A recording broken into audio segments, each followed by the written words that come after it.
continue its hegemony, the US creates one crisis after another. Like in Peru, where US, in alliance with Peruvian oligarchs, removed Pedro Castillo from presidency in a coup in December 2020.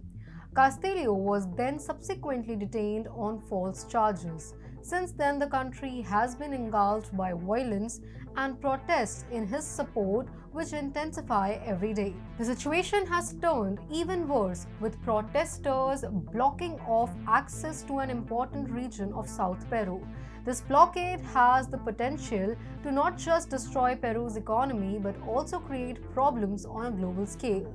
The protests have caused a copper crisis across the world, and the US is speculated to be the mastermind of this crisis. How? Let's find out. Hi and welcome to TFI Global Latin America, TFI Global's channel specially dedicated to the America in the Americas. I'm your host Akanksha.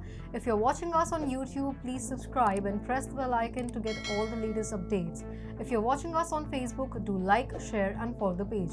Let us begin with the video report. Almost 60 people have now died in the deadly protest in Peru. The violence, being termed as a massacre, continues unabated till date. To contain the protest, the new government headed by Dina Boluarte declared a one-month emergency. Though it clearly hasn't worked. Pedro Castillo was seen as a figure of hope and reform for thousands of Peruvians. His undemocratic removal sparked an anger across the nation. In short, people had enough of the politicians flip-flopping. Now, in a major escalation, the protesters have taken control of parts of South Peru. Home to Peru's indigenous rural population, the region has seen mass outpouring in support for the former president. But this is where it gets tricky. Southern Peru is also very rich in copper. To put things in perspective, Peru produces 17% of world's copper. It's the second largest exporter of copper in the world after Chile. Not only copper, but Peru's a significant gold and silver exporting country. This blockade won't pan out well for the South American nation, as almost 60% of Peru's total exports are from the mining sector, amounting to a value of $40.3 million. Basically, a copper crisis looms on the world. But there's another catch. There's another country which has heavy stakes in Peru's mining sector, China. The country owns several copper mines in the south which have now halted all work amidst the violent protests. Las Bambas copper mine in Peru, owned by China, stopped production on February 1 due to shortages of necessary supplies as a result of blockades.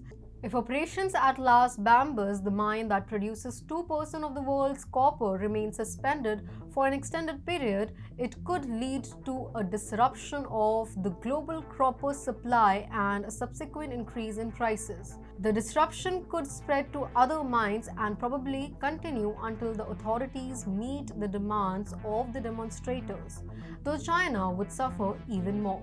Interruptions are expected to be most pronounced in China, which gets 2/3 of Peru's copper output. China's manufacturing will be impacted, which will eventually lead to supply issues across the world. Japan, South Korea, Germany are likely to face the issue too. Peru is increasingly becoming an unfavorable destination for foreign companies to invest or do business with.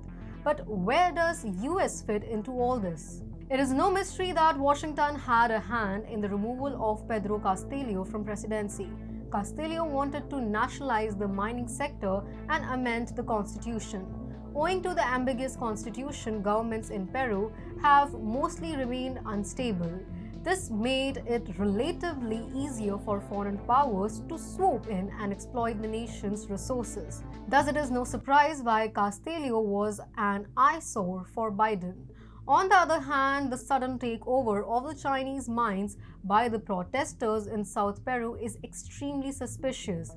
The blockade hurts China and US's competitors in Latin America greatly. One wonders whether US, which has started lagging behind China in the region, would orchestrate a blockade to hurt its enemy? The US-backed coup has the potential to severely damage China and Peru, and with the recent decision of the Peruvian parliament to not hold early elections in 2023, the situation has become even worse. Supported by the US, the dismissive attitude of the government has added fuel to fire. The people of Peru have made simple demands for establishing a democracy which is free from foreign intervention and answerable to the people. Yet, the Peru administration hasn't budged an inch. Very US-like indeed.